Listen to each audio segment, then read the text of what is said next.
It started in the narrow streets of Salvador, Brazil, where the humid air carried the distant rhythms of samba and the smell of fresh payazinho. Sofia Mendez was 22, her dark curls tied back as she rushed past colorful houses, heart pounding. She had come here to learn English, an ambitious dream for a girl raised in a favela on the outskirts of Rio de Janeiro.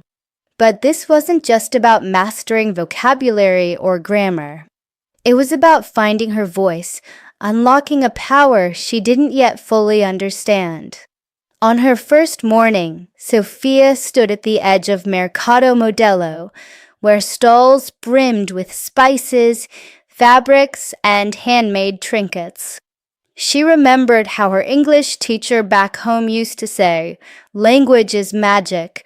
Words can create worlds." At the time, she had rolled her eyes. Today, she felt that magic pulsing through her veins.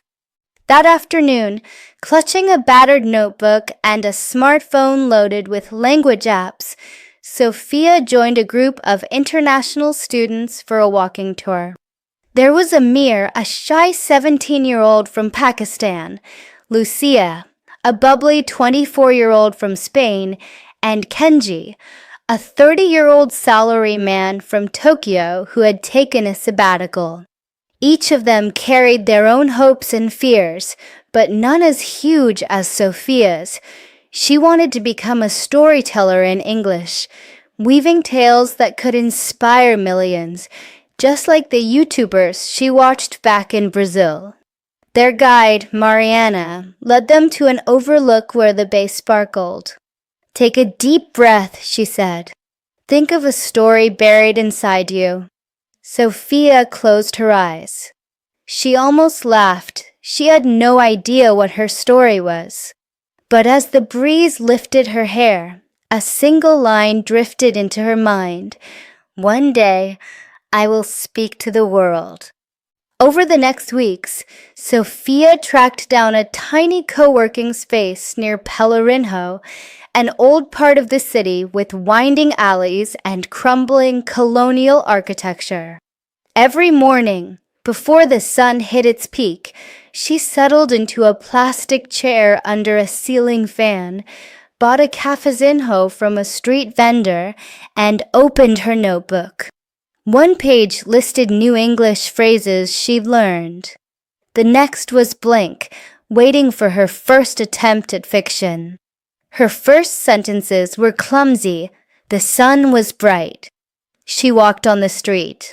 But she persisted, guided by the memory of her teacher's encouragement. Don't worry about mistakes. Write from your heart. She wrote about a girl who found an enchanted pen that made her stories come true, about a traveler who sailed across oceans in search of lost dreams, about a child who befriended a talking jaguar in the rainforest. Slowly, her imagination found its rhythm. By day, Sofia practiced speaking with her classmates, role plays in coffee shops, mock interviews at the beach, debates about the best street foods. She really listened, to podcasts, music, and movies, absorbing accents and idioms. Sometimes she recorded herself and winced at her pronunciation. Sometimes she laughed at her own mistakes. But she kept pushing, knowing that every stumble would one day strengthen her. One sweltering afternoon, as rain threatened to drench the city, Sofia received an email that made her heart skip. A small YouTube channel, Stories Without Borders, had noticed her first short story, a script she'd posted to an online writers' forum. They asked if she'd be willing to read it aloud for an upcoming video. It wasn't a huge channel, barely 10,000 subscribers, but to Sofia it felt like a dream. She replied with trembling fingers, "Yes, I would love that." That week, she recorded her voice in a rented studio, her accent giving the fantasy world an unexpected flavor. When the video was published, Sophia's voice introduced viewers to a hidden island where the trees whispered secrets and the sea shimmered with moonlight. Comments poured in. "Your accent is beautiful. Please write more." I felt like I was there. For the first time, Sophia realized her foreign accent wasn't a barrier. It was her strength. It made her stories feel fresh, authentic, alive. Emboldened, she began planning her own channel. She sketched a logo, a quill pen hovering above the globe, trailing a ribbon of ink that wound through continents. She drafted an About Me section. "I'm Sophia, 22, from Brazil. I believe that stories can change lives, bridge cultures, and unlock hidden potential." Then came the hardest part, the equipment. Cameras, microphones, lights, it all cost money. Back home, her family scraped by on low wages. Here in Salvador, she lived month to month. One evening, she posted a short video introducing herself and her vision. She sat on a wooden crate in Pelourinho, fairy lights twinkling behind her. "Hola, friends," she began in flawless but warmly accented English. "I've come from Brazil to share stories from every corner of the world. Together, let's explore the power of imagination." She ended with a simple ask. If you believe in the magic of stories, hit subscribe. Days passed.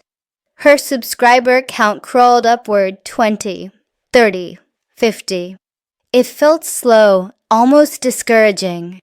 Then, late one night, she checked her phone. 1,000 subscribers. Her heart raced. A comment caught her eye. "Your story about the jaguar saved my faith in writing." And another. "Your accent reminds me of my mother's singing." Others praised her courage, her warmth, her sincerity. That milestone did more than boost her channel. It affirmed her purpose. She realized that motivation didn't come from big numbers or viral fame. It came from connection. Every person who watched her felt seen, heard, inspired. Over the next months, Sophia's routine took shape. At dawn, she drafted new stories in English, a tale of a mountaineer who conquered fear, a parable about a traveler who discovered kindness in strangers, a fantasy of a city where language itself was alive. By midday, she recorded voiceovers, experimenting with pacing, tone, and emotion. Afternoons were for editing, cutting, overlaying music, adding subtitles in Portuguese, English, and sometimes Spanish. Evenings were for engagement, replying to comments, hosting live streams, connecting with fellow creators. One day, while filming near the waterfront, Sophia met an elderly street artist named Eduardo. He painted murals that depicted scenes from Brazilian folklore, river spirits, jaguars, mermaids. He spoke little English, but his gestures were generous. Sophia offered to help him translate captions for his Instagram posts, and he offered her a small painting in return, a jaguar leaping through waves. She hung that painting above her desk, reminder of the bond between art, culture, and language. As her audience grew, Sophia recognized another opportunity to teach English through storytelling. She began adding language moments to her videos, brief pauses where she explained key phrases, idioms, or tricky pronunciations. She illustrated them on screen with animations. A pirate's ARR turned into a lesson on onomatopoeia. A wizard's behold became a chance to teach archaic exclamations with modern flair. Her viewers loved it. Comments filled with gratitude. I never understood phrasal verbs until now. Your voice lessons are golden.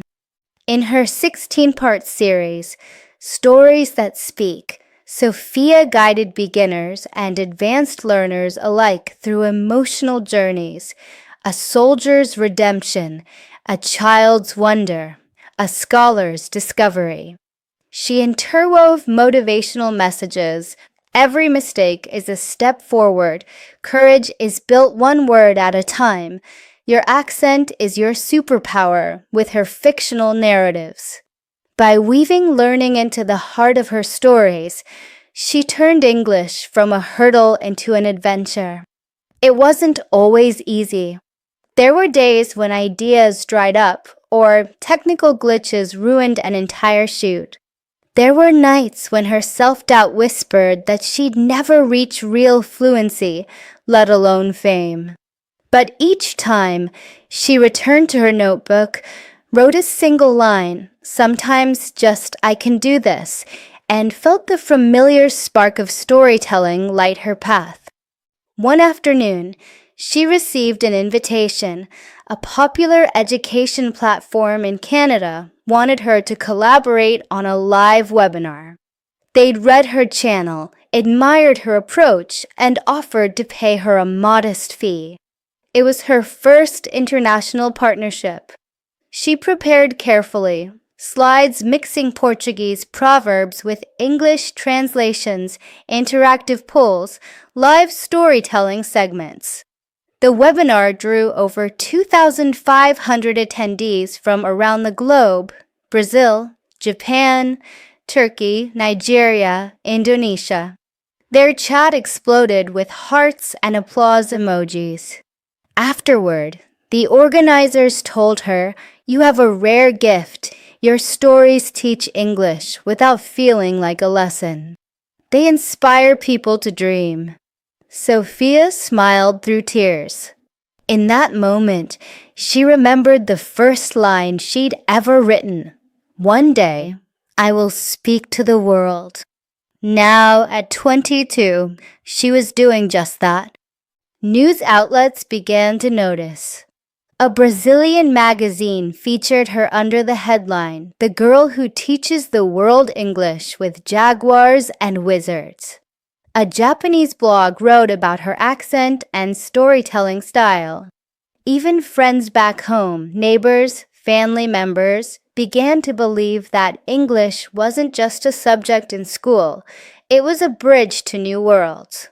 On her channel, Sophia dedicated a special episode to her origins. She showed photos of her childhood home, the narrow alleyways, her parents' humble work at the local market.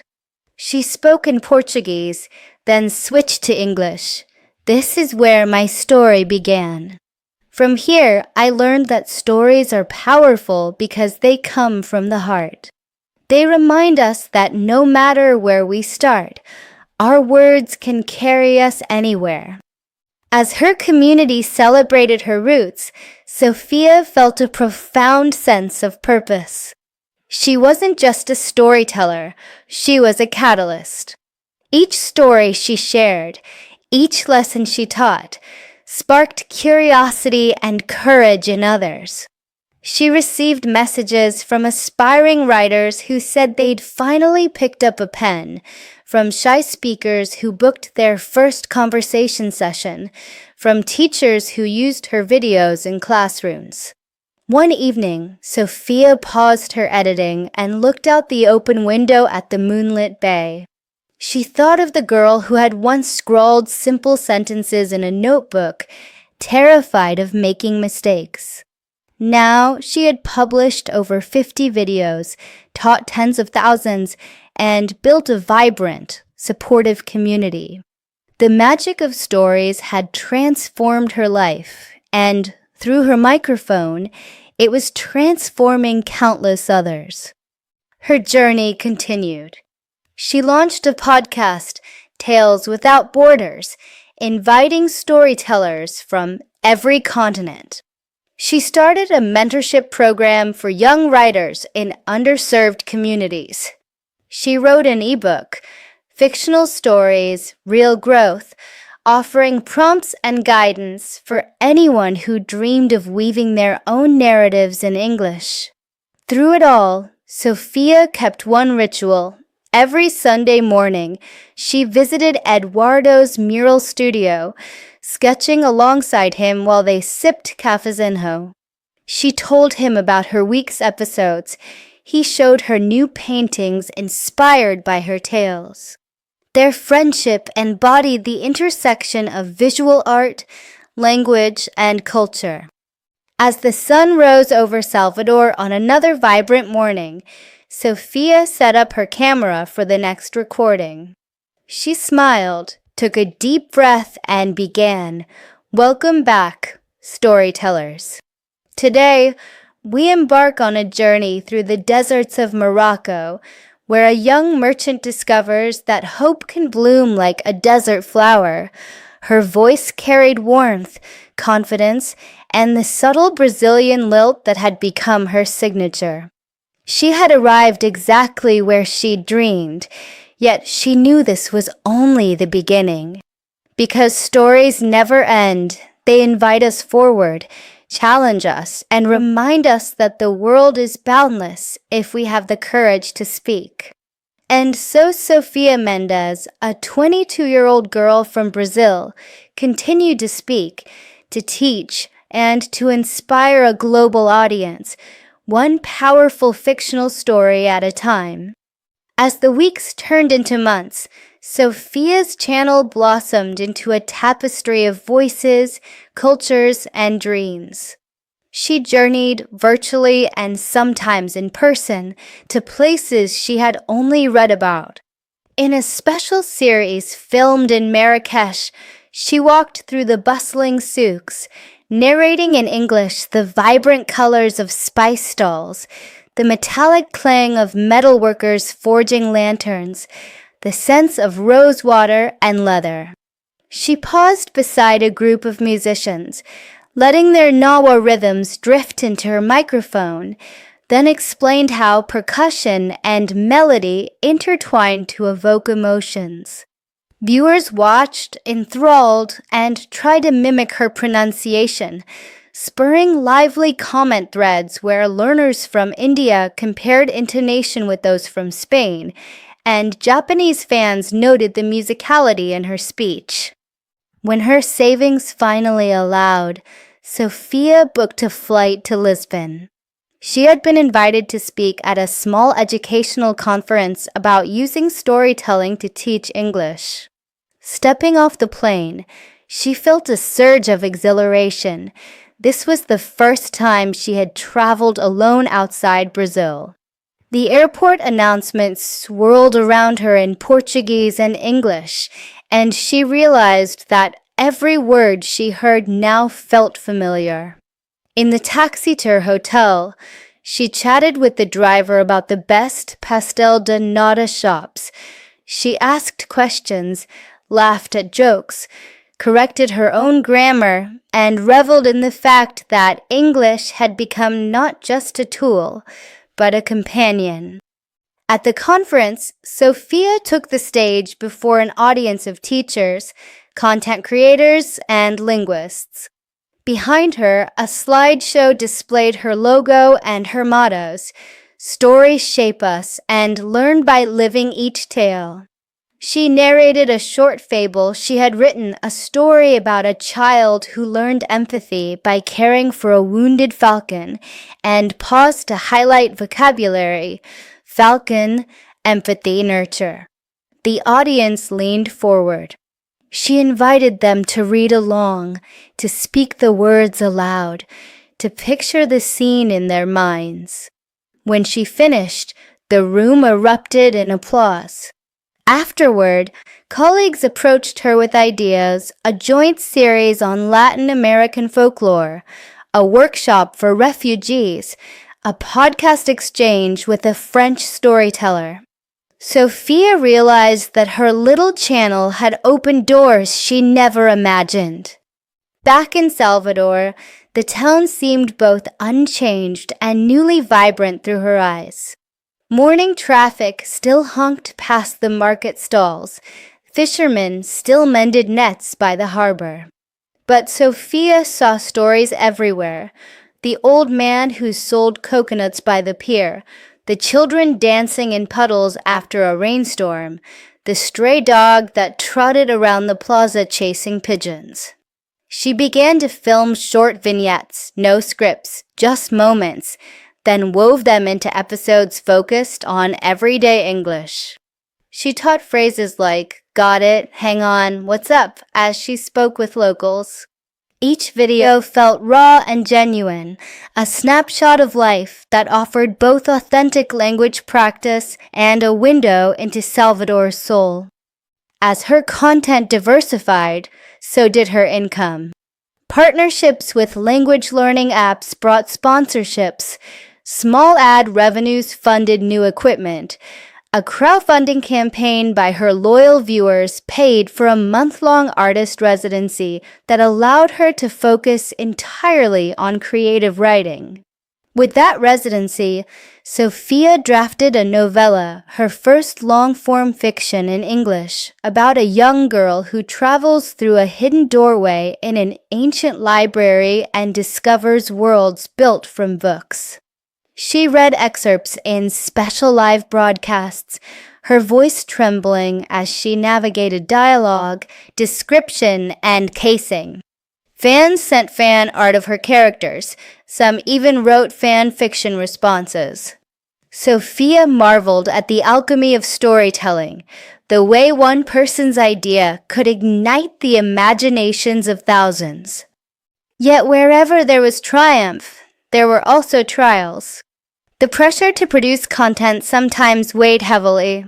She battled burnout, staring at her camera for hours without inspiration.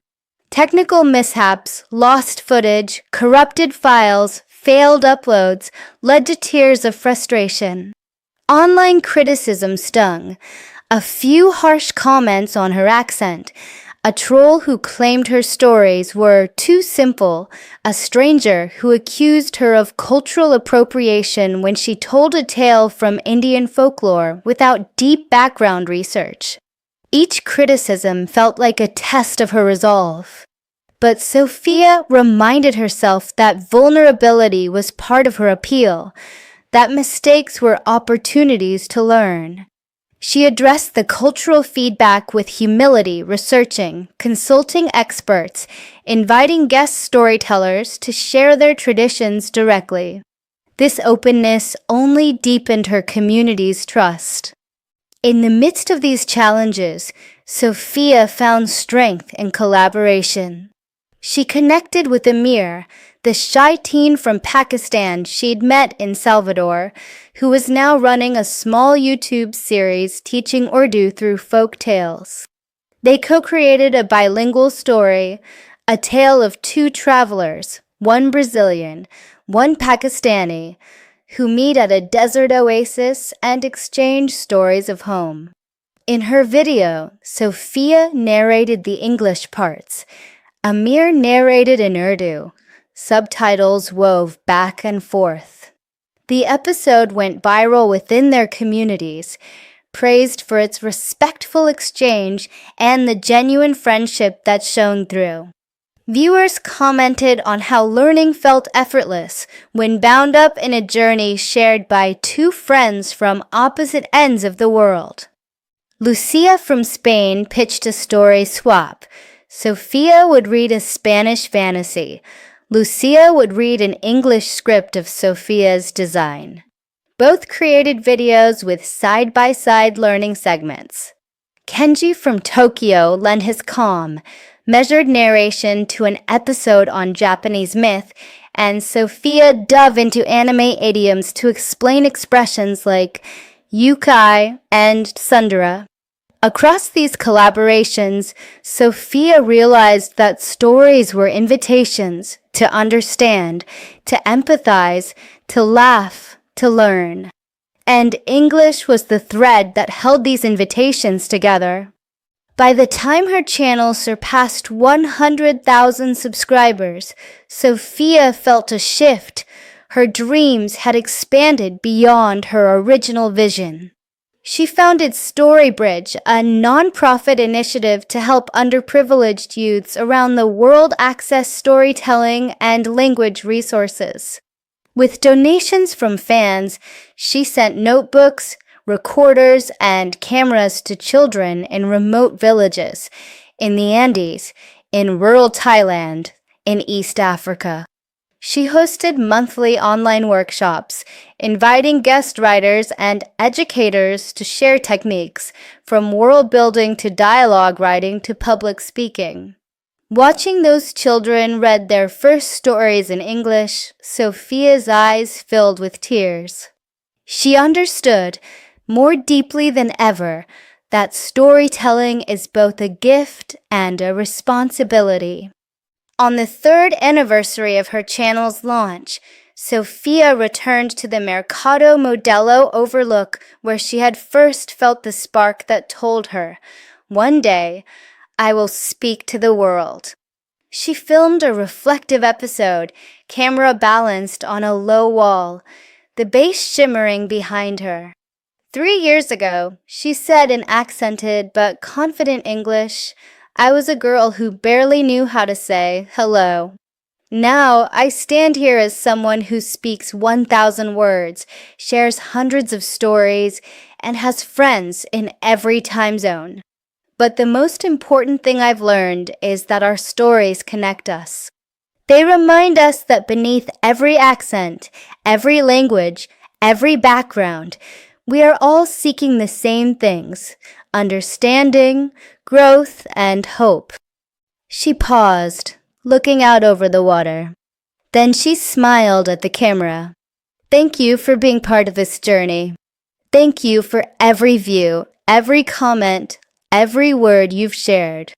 And if you're listening to your own story right now, remember, your voice matters.